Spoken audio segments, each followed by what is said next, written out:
What do we know so far? So what the government is looking at is, what kind of disclosures Apple made over this particular software update. So generally in these types of investigations, they want to know that the message that was being sent and communicated to investors was, material, of course, and also accurate. So they just they're interested in what kinds of statements Apple makes about, different types of updates. Matt, two questions. One is, how big would it have to be material, as you just used the word, because that is the critical language, of course, for the SEC. How big to be material? And number two, how important is the mental state of Apple? That is to say, did they know what they were saying was wrong when they said it?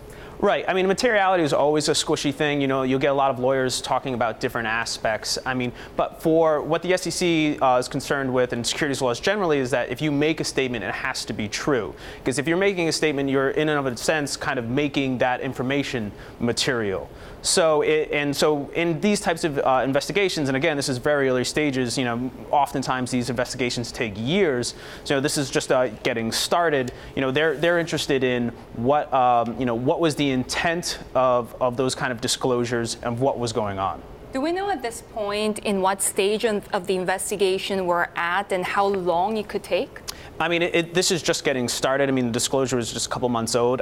Oftentimes in these investigations, it can take years. 2 to 3 is pretty common. So getting any sense of what took place is a long ways away.